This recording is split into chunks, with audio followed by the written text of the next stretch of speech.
If I could, Bill, just at one point, and I think it would be wrong to sort of see this simply as a Trump phenomenon. I think it's wider than that.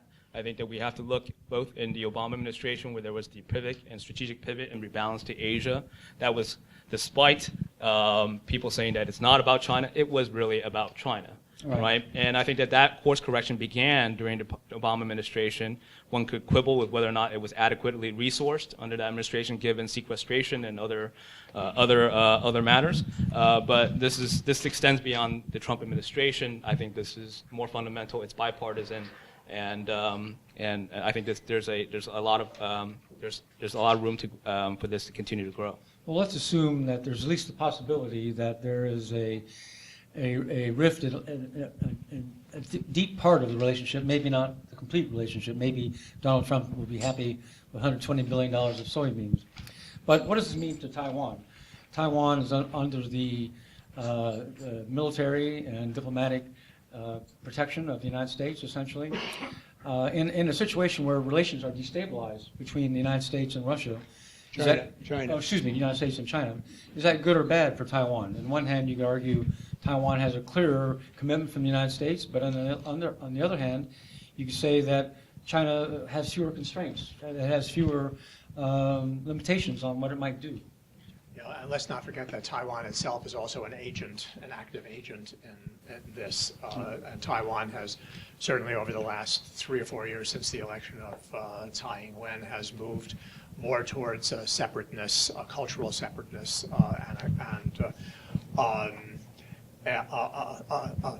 an anger and an irritation at what called China's bullying. There was a demonstration in Taipei that didn't get covered by Taiwan that didn't get covered by much of the American press the other day, protesting its bullying and calling for a referendum on independence. And the polls in Taiwan show something like 80% of the population opposed to reunification, at least reunification under the present circumstances. So in a way, you almost sense an element of desperation in China's policy towards Taiwan. I think they can't use a military force without a tremendous loss, not only in their relations with the United States, but in their relations with Japan. Taiwan might actually prove capable of defending itself militarily and taking a cost to China militarily. So the military option probably, as long as Taiwan doesn't formally declare independence, my supposition is that it's off the table. And so China is resorting to other means short of an actual military move against Taiwan.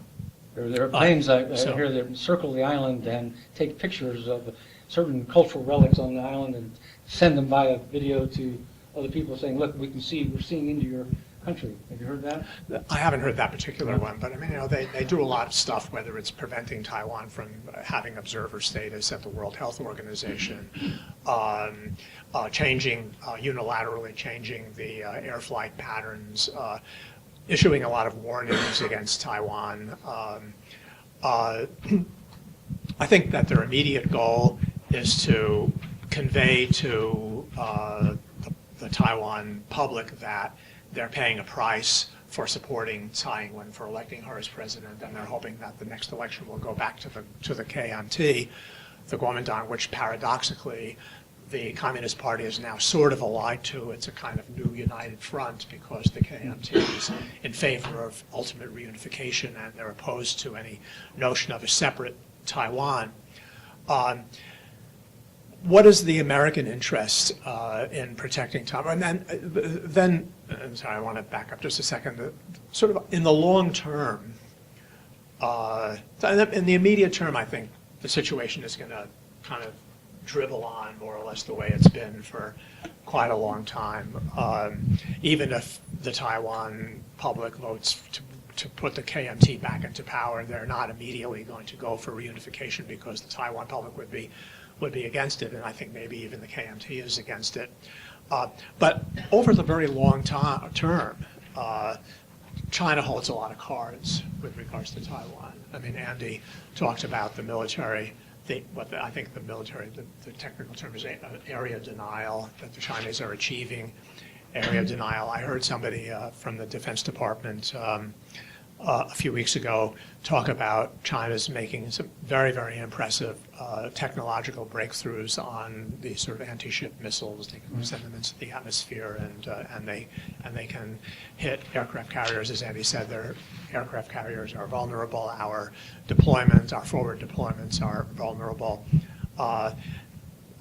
China is going to continue to build militarily. We have not been able to stop. Again, as he said, anything that China has done that's objectionable to us, whether it's spying or whether it's building artificial islands in the South China Sea and claiming the South China Sea as a kind of Chinese lake. So I worry about Taiwan's long-term ability to determine its own future without being forced into reunification with the mainland. And over the long term, will the United States continue to see it in its interest to guarantee Taiwan against a forceful takeover about Taiwan, say 15 or 20 or 25 years from now?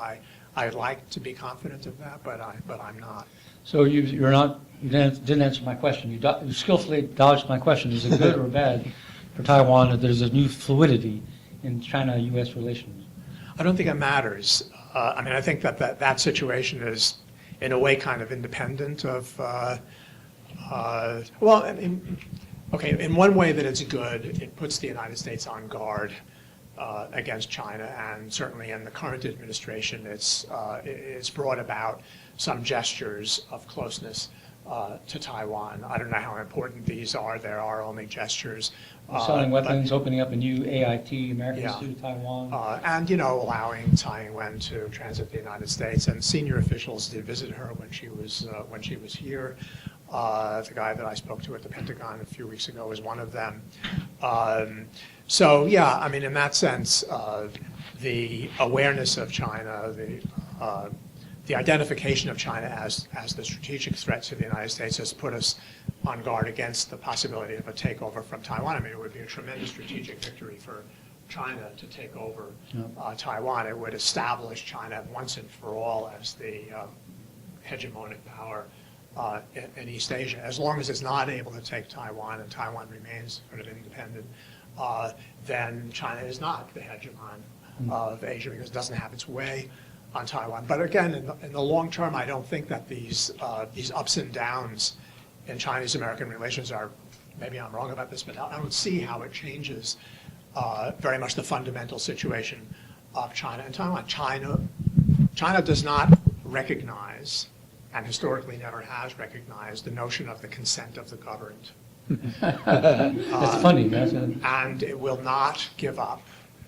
No political leader on China can give up the great goal of the reunification of the country, and that means taking over Taiwan. So this is a permanent feature of China, and I think unless China miraculously turns a corner and becomes a liberal democracy that Taiwan can feel comfortable with, I don't imagine in the foreseeable future that there's going to be a willingness on the part of a majority in Taiwan to accept reunification. Even a kind of one country, two systems sort of reunification. No. I don't think that they're going it's not working for Hong Kong, buy that, and that's not going to change. Right.